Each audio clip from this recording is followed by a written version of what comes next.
बिस्मिल्लाहिर्रहमानिर्रहीम। अस्सलाम वालेकुम डियर स्टूडेंट्स। आज हम पढ़ेंगे हार्ट में कंडक्शन सिस्टम क्या है। पहले आपको दो बातें आपको याद दिलाता हूँ। हमने कहा था कि हार्ट के 4 चैम्बर्स हैं, 2 एट्रिया 2 वेंट्रिकल्स। ये दोनों एट्रिया एक साथ भर जाते हैं। भरने के बाद ये कंट्रैक्ट होते हैं तो दोनों का खून अपने अपने साइड के वेंट्रिकल्स में आता है।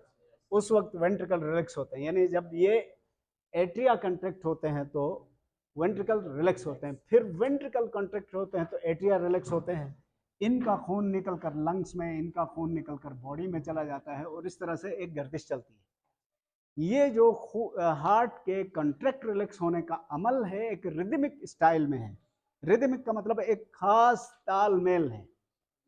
तालमेल का मतलब समझते हैं ना, ये कंट्रैक्ट हुए ये रिलैक्स, ये कंट्रैक्ट हुए तो वो रिलैक्स, और इस तरह से एक हम आहंगी के साथ दिल काम करता है। अब इस हम आहंगी को मेंटेन कौन करता है, इसकी थोड़ी सी तमहीद हम डिस्कस कर चुके थे। जिस्म के तमाम आज़ा ब्रेन के कंट्रोल में है, लेकिन हार्ट का ये रिदम, ये तरतीब से धड़कने का सिस्टम हार्ट का अपना है, इंडिजीनस है, इसका अंदरूनी है, दिमाग का इसमें कोई ताल्लुक नहीं है। यानी ये बैरूनी स्टिमुलाई से मुतासिर होकर कंट्रैक्ट या रिलैक्स नहीं होता है, बल्कि एक ऑटोमेटिक तरीके से खुद ब खुद चलता है। तो उसके लिए क्या निज़ाम है ये हम देखते हैं। ये कंडक्शन सिस्टम या कंडक्टिंग सिस्टम कहलाता है और इस सिस्टम के पार्ट्स हैं। पहले तो आप उन पार्ट्स को जहन में रखें, फिर हम आगे बात करते हैं। इसमें एक है एस ए नोड, नोड गुच्छा या इज्तिमा कह सकते हैं। दूसरा है ए वी नोड, तो ये जमगट्ठे या गुच्छे हैं, नोड का मतलब ये हो। दूसरा है एट्रियो वेंट्रिकुलर फाइबर्स, फाइबर धागों को कहते हैं, ये मसल के छोटे छोटे बंडल्स हैं और इनको बंडल ऑफ हिस भी कहा जाता है। बंडल ऑफ हिस, हिज नहीं पढ़ेंगे इसको, बंडल ऑफ हिस। तीसरी जो चौथी चीज है, यानी इसके 4 कंपोनेंट्स हैं, 3 ये हो गए। चौथी चीज है पुरकिंजी फाइबर्स, पुरकिंजी फाइबर्स, और आप इनको वेंट्रिकुलर फाइबर्स भी कहते हैं। तो ये 4 चीजें दिल में कहाँ हैं, अब देखते हैं। ये दिल के 4 खाने हैं, 3 पर्दे थे, उसको जहन में रखना आपने। हार्ट के ये दोनों एट्रिया हैं और ये कौन सा पर्दा है, inter atrial septum, inter atrial septum, atrio ventricular septum और सॉरी इंटर वेंट्रिकुलर सेप्टम, ये एट्रियो वेंट्रिकुलर सेप्टम है। 3 पर्दे हैं ना। दूसरी बात आपने क्या याद रखनी थी, यहां पर एक खून की बड़ी नाली खुलती थी, ये कौन सी थी, सुपीरियर वेना केवा, या इसको प्री केवल भी कहा जाता है। दूसरी यहां पर थी इंफीरियर वेना केवा या पोस्ट केवल। यहां पर एक और नाली थी, ये पल्मोनरी वेन। अच्छा, इधर सुराख हैं, फिलहाल उन सुराखों को छोड़ दें। बस एक और चीज, वेंट्रिकल्स की इनर वॉल काफी मोटी होती थी इस तरह से, और ये पपीला में यानी उभारों पर मुश्तमिल थी। अब जो कंडक्शन सिस्टम है वो कहां पर है, इस जगह एक मसल के गुच्छे का वजूद है इधर। यानी हार्ट के मसल कौन से मसल्स हैं, कार्डियक मसल्स, उनके कुछ फाइबर, मसल तो धागों की तरह के सेल्स हैं, फाइबर का एक छोटा सा गोला है, इसको क्या कहा जाता है, S A node. S A node ये है। Sino atrial node, sino sinus venosus नाम की एक स्ट्रक्चर से बना है, जो लोअर वर्टिब्रेट में मौजूद थी। बाहर से लगी हुई एक थैली होती है उनमें, आज भी है एम्फीबियंस में। वही रिड्यूस होते होते मैमल में आकर ये एक छोटे से गुच्छे में तब्दील हो गई है। अब इसका काम बिजली पैदा करना है या करंट जनरेट करना है।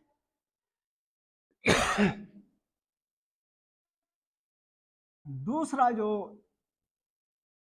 नोड है इंटर एट्रियल सेप्टम के इनसाइड पर मौजूद है, इसको कहा जाता है एवी नोड,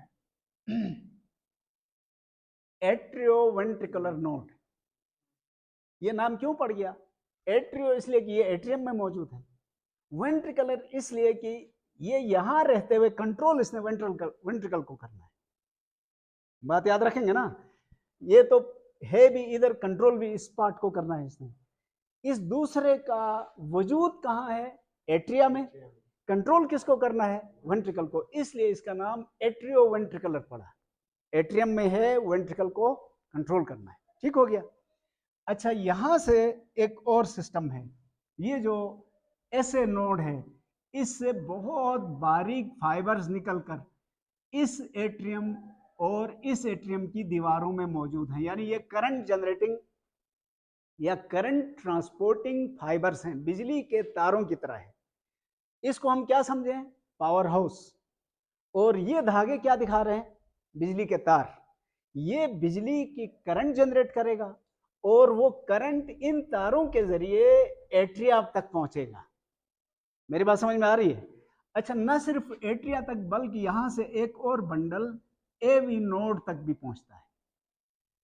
यहां से करंट दोनों एट्रिया की दीवारों को भी सप्लाई हो रहा है और एवी नोड को भी सप्लाई हो रहा है। एवी नोड को आप समझें ट्रांसफार्मर। ट्रांसफार्मर खुद बिजली पैदा नहीं करता, लेकिन क्या करता है? वो पावर हाउस से आई हुई बिजली को मैग्नीफाई करता है, बढ़ा देता है उसको। तो बिजली किसने पैदा की? ऐसे नोड ने। रिसीव किसने किया? एवी नोड ने। अब ये एवी नोड क्या करेगा? उस बिजली को मैग्नीफाई करेगा, बढ़ावा देगा उसको। बढ़ावा देने के बाद यहां से फिर ये अब आई एम सॉरी, यहां से एक और तारों का निजाम है। ये कहां दाखिल हुए हैं? वेंट्रिकल के दरमियान जो पर्दा था, इंटर वेंट्रिकुलर सेप्टम, उसमें यहां आके इसकी दो शाखें हो जाती हैं। इसको बंडल ऑफ हिस कहते हैं। ये दोनों शाखें वेंट्रिकल के अंदर जाकर मजीद छोटी छोटी शाखों में तकसीम हो जाती हैं, और शाखों में तकसीम होने के बाद अब इसको कहते हैं पुरकिंजी फाइबर। पुरकिंजी फाइबर। अब जो मैंने चार हिस्सों के नाम बताए थे वो जरा रिपीट करता हूं। ये पहला हिस्सा है, इसका नाम क्या है? SA node. ये दूसरा हिस्सा है एवी नोड। और ये तीसरे फाइबर्स हैं, ये कौन से हैं? Bundle of his. और उसके बाद ये तीसरे चौथे हैं, ये कौन से हैं? पुरकिंजी फाइबर। ठीक हो गया। अच्छा, एक छोटा सा मसला और आगे हम नर्वस सिस्टम में पढ़ेंगे। यहाँ नर्वस सिस्टम के अंदर जो करंट चलता है उसका हिसाब किताब कुछ इस तरह से है कि उसके इन साइड पर मोर नेगेटिव चार्ज होते हैं, आउटर साइड पर मोर पॉजिटिव चार्ज होते हैं। चार्ज का अंदर और बाहर फर्क है। इस कंडीशन को कहते हैं पोलराइजेशन, पोलराइज्ड स्टेट या रेस्टिंग मेम्ब्रेन पोटेंशियल भी कहते हैं। जब ये चार्ज उलट पुलट हो जाए तो उसको कहते हैं डिपोलराइजेशन। ये दो लफ्ज इस्तेमाल होंगे, इसलिए मैं आपको बता रहा हूं, इस वक्त हम नर्वस सिस्टम नहीं पढ़ रहे। पोलराइज्ड स्टेट का मतलब क्या है? किसी सेल के अंदर और बाहर चार्ज की तकसीम का एक फर्क है। एक चार्ज अंदर ज्यादा है, बाहर कम है, दूसरा बाहर ज्यादा है, अंदर कम है। अगर इस हालत में हो तो उसको क्या कहते हैं? Polarized state. अगर ये चार्जेस अपनी अपनी जगह छोड़ के आना जाना शुरू करें तो उसको क्या कहते हैं? Depolarised state. अब यहां पर क्या हो रहा है, तवज्जो चाहूंगा मैं। यहां से एक करंट जनरेट होता है, किधर से? ऐसे नोड से। ये करंट मैं आसान अल्फाज में कह रहा हूं, वरना इसको मायोजेनिक रेडिएशन कहते हैं। मायोजेनिक वेव्स कह सकते हैं या मायोजेनिक मैसेज कह सकते हैं, मसल से निकलने वाला, ये मसल्स है। इधर से करंट निकला, तवज्जो, ये करंट सबसे पहले कहां जाएगा?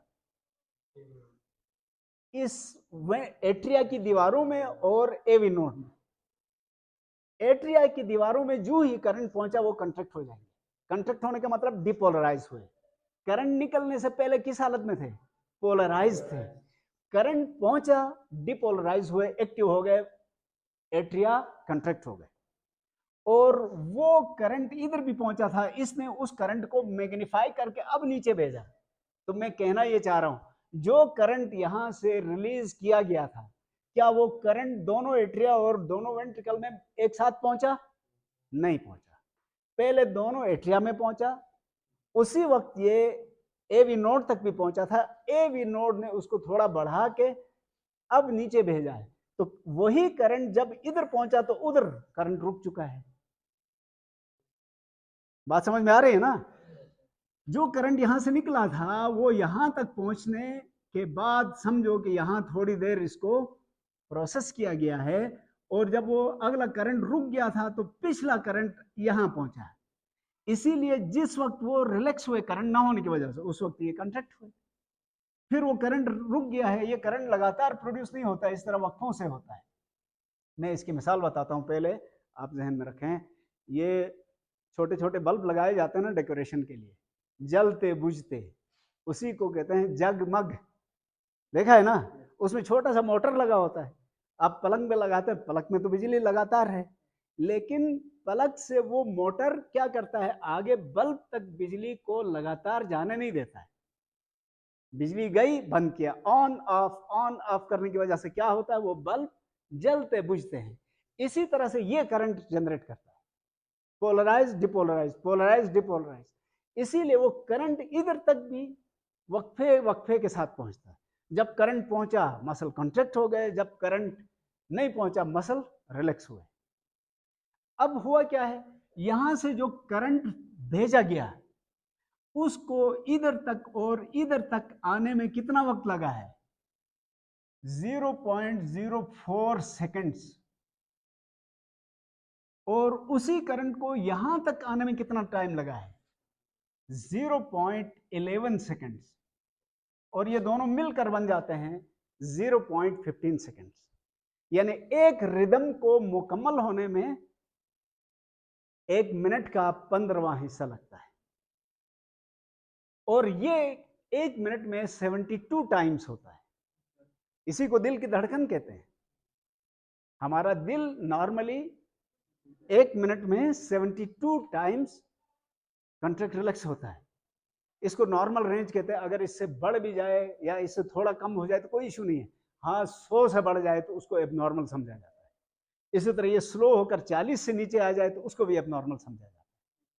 तो इसका मतलब ये हुआ कि दिल के धड़कने का एक खुदकार निज़ाम मौजूद है, और इस खुदकार निज़ाम को कौन चला रहा है? ये कंडक्शन सिस्टम चला रहा है। ठीक हो गया मेरे भाई? तो एक रिदम कितने टाइम में मुकम्मल हुआ? 0.15 सेकेंड्स में, या बल्कि उससे भी थोड़ा सा कम टाइम में यह मुकम्मल हो जाता है। अच्छा, अब इसमें क्या होता है? बाज औकात बाज लोगों का सुना होगा, ये जो ऐसे नोड था ये खराब हो जाता है।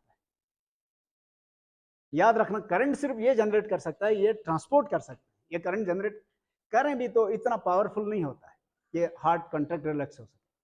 अगर ये खराब हो जाए तो ऐसे लोगों के दिल की रफ्तार में फर्क आ जाता है। उनको फिर दिल के करीब ही स्किन को काट के या चीर कर उसके अंदर एक बैटरी फिट की जाती है।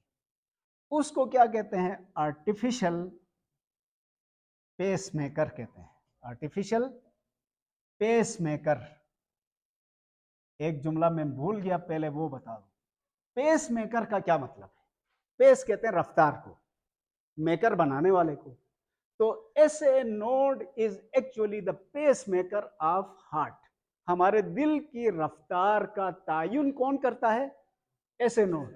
अगर इसमें खराबी हुई तो ऐसी सूरत में बाहर से वो बैटरी या वो मोटर मशीन इधर फिट की जाती है, जो इसी तरह से करंट जनरेट करती है। उसको सेट किया जाता है जिस रफ्तार से दिल करता था। तो आर्टिफिशियल पेस मेकर भी ये काम परफॉर्म कर सकता है। ठीक हो गया।